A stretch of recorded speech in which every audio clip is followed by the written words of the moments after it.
Hello साथीहरू, स्वागत छ तपाईँहरूलाई मेरो युट्युब च्यानलमा। आज चाहिँ मेरो साथी र म जागिर पायो नि त। हामीले त जागिर दुईजनै मामुहरूले जागिर पाएको छ।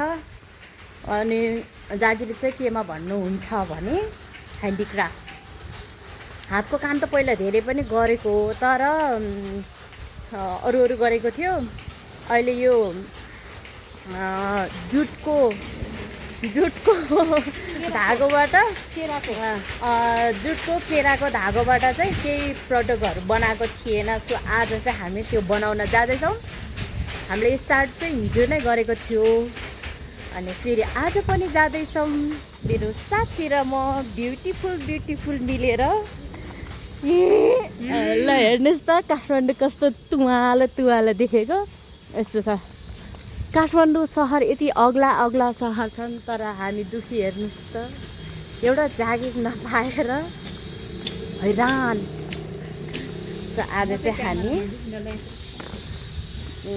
हामी चाहिँ आज घरभन्दा धेरै नजिक त होइन, अलिकति तल नयाँ बजारमा बुन्ने काम गर्नको लागि जाँदैछौँ। तपाईँहरूले पनि देखाउने छु ब्युटिफुल प्रडक्टहरू। सो भिडियो हेर्दै गर्नु होला है त।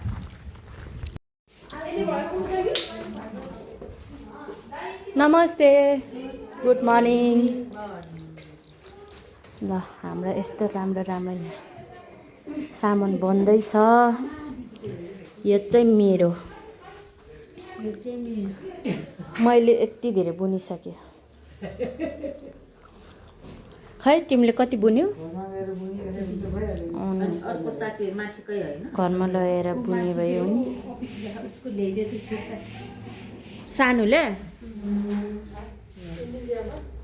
यस्तो राम्रो यो चाहिँ साइड ब्याग मम्मी नै गर्दा देखाएको छु।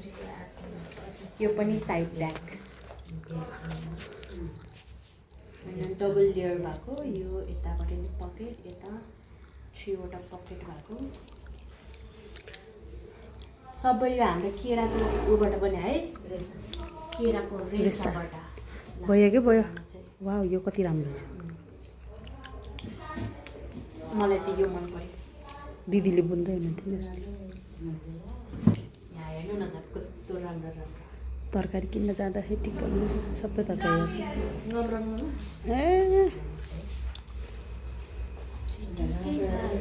भयो। हाम्रो चाहिँ म्याम, हामीले सिकाउने म्याम उहाँ हुनुहुन्छ। हाम्रो अर्को दिदी।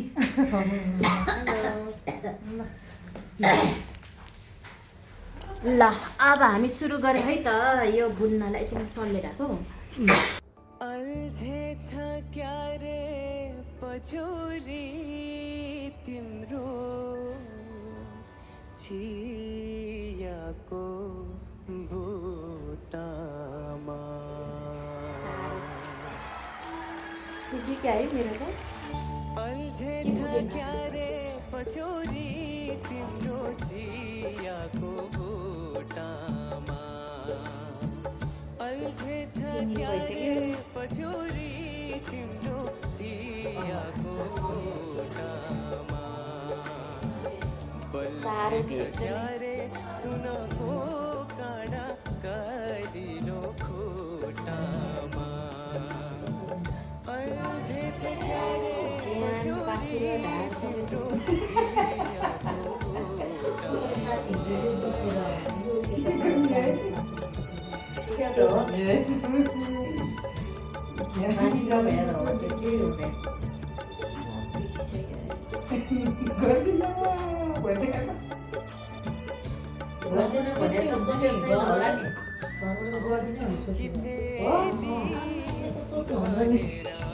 त्यो त काम घरबाट यो दुखेर जान्छ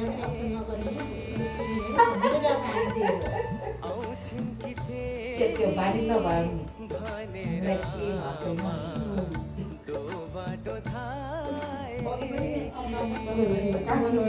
नि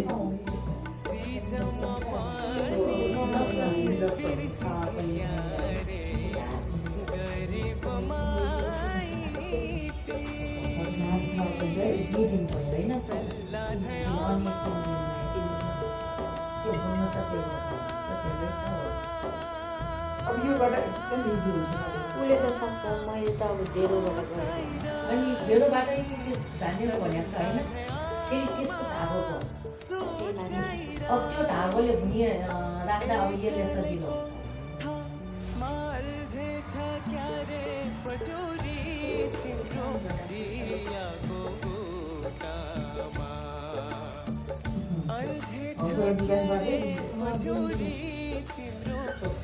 सुरुमा हुन्छ क्या त्यस्तो अनि यो अब तपाईँहरूलाई चाहिँ यो ढुङ्गे यो ढुङ्गेर आउँछपछि मलाई ढाड मुभ के दिनभरि गरेर होइन कहाँ दिनभरि मेरो ढाडै दुख्ने छ कि पहिला पनि त्यो प्रकारले गरेर काम गरिराखेको त थाहा पाउँदैन पछि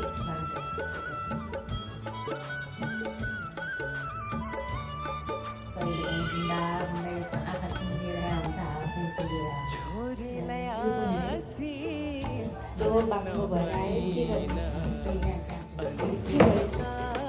बाक्लो भएर आयो टुङ्गा जस्तो भयो त भाइ टुङ्गा जस्तो भयो त के गर्ने होला अब दिएन त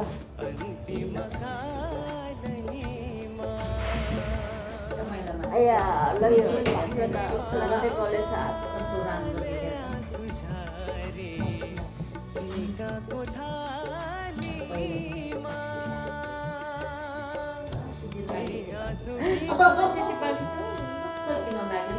सिटिललाई चाहिँ यति मागिरहेछ छैन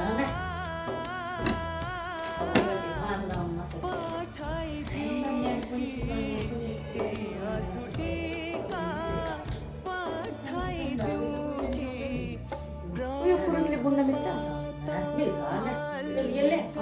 यो सानो सक्दैन होला सानो सानो मिल्छ होला यो लड्याक गयो क्या चलेको